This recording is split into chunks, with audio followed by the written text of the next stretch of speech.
اهلا والسلام عليكم. كديرين؟ لاباس عليكم؟ كنتمنى تكونوا بخير وعلى خير وبصحه جيده. اليوم ان شاء الله رجعت لكم بفيديو جديد ووصفه جديده.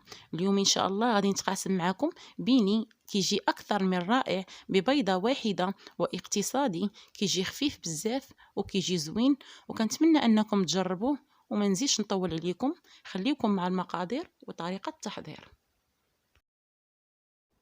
بسم الله على بركة الله. غادي ناخذ هنا اناء وغادي ندير فيه 3 الكؤوس ديال العنبه ديال الدقيق الابيض، وبالغرام غنحتاجو هنا 300 غرام ديال الدقيق الابيض. غادي نضيف عليه هنا ملعقه صغيره من خميره الخبز، وغادي نضيف عليه هنا راس ملعقه صغيره من الملح، وغادي نضيف عليه ملعقتان كبيرتان من سكر حبيبات او سكر سنيده، وبالغرام 30 غرام من سكر سنيده. وغادي نضيف عليه هنا بيضة واحدة، وغادي ندمجو العناصر جيدا بهذه الطريقة حتى يندمج لينا البيض مع الدقيق.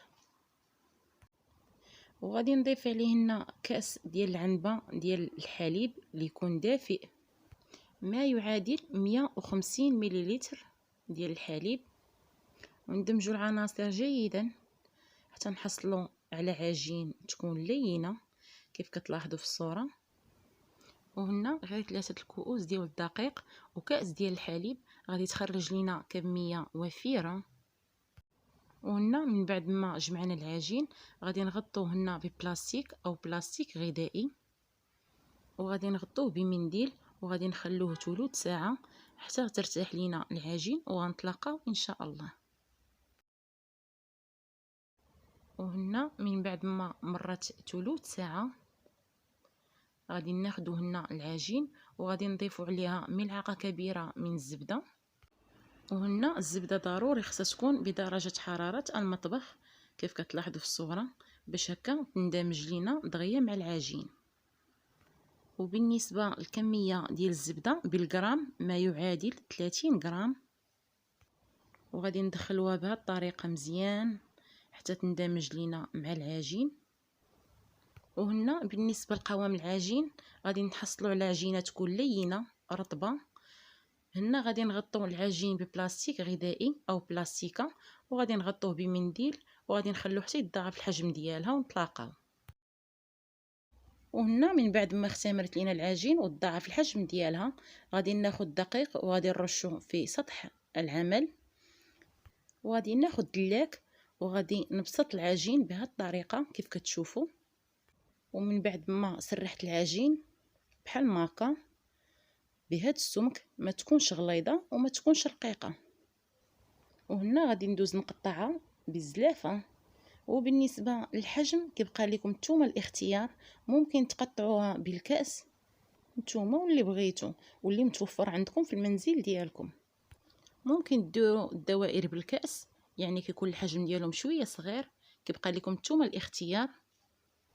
وهنا غادي ناخذ البوشون ديال القرعه او الطابع اللي متوفر عندكم. انا خديت هنا البوشون ديال القرعه ودرت ثقب في الوسط كيف كتلاحظوا، وغادي نحيد هنا الزوائد وغادي نديرهم في بلاستيكه حتى تطلق ليا العجين، وغنعاود نطلقها نخدمها.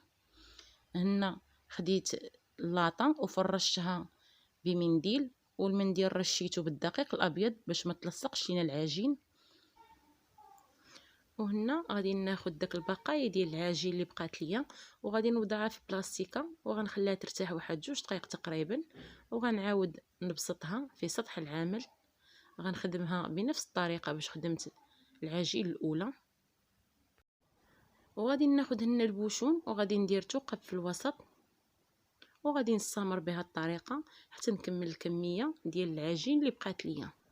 وبالنسبه هاد 3 الكؤوس ديال الدقيق خرجت ليا 14 حبه، كنحصلوا على كميه جد وفيره. وهنا من بعد ما شكلت البيني غادي نغطي عليه بمنديل وغنخليه حتى يخمر، عاده غندوزو نطيبوه.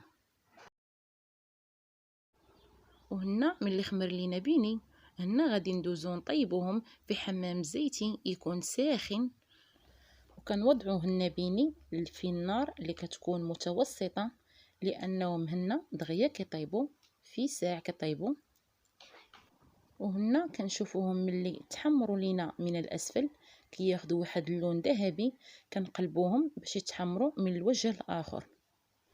وغادي نستمر بهذه الطريقه حتى نكمل الكميه ديال البيني اللي عندي. كيف ما كتشوفوا راه كيجي البيني خطير، كيجي واعر وكيعجب الدراري الصغار وما كيجيش شارب الزيت. وغادي نستمر في هذه الطريقه تنكمل الكميه ديال البيني اللي عندي ونتلاقاو ان شاء الله. وهنا من بعد ما طيبت الكميه ديال البيني اللي عندي غادي ناخذ البيني وهو يكون ساخن، وغادي ناخذ هنا سكر حبيبات او سكر سنيده، وغادي نضيف عليه كيس من فاني.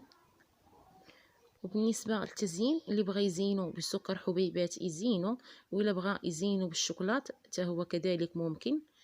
ياخذ الشوكولات ونديروه في حمام مائي ونزينو الوجه ديال بيني. وهنا من بعد ما زينا بيني بسكر حبيبات كيجي غزال وكيجي اسفنجي وكيجي كله مجعب من الداخل وكيجي خفيف وما شاربش الزيت. نتمنى يعجبكم فيديو اليوم، وإلا عجبكم ما تنساوش دابا تنزلوا تضغطوا على زر لايك، واللي مازال ما اشتركش في القناه يشترك ويفعل الجرس باش توصلوا بكل جديد. وما تنساونيش كذلك من التعاليق ديالكم المحفزه. الى فيديو قادم ان شاء الله.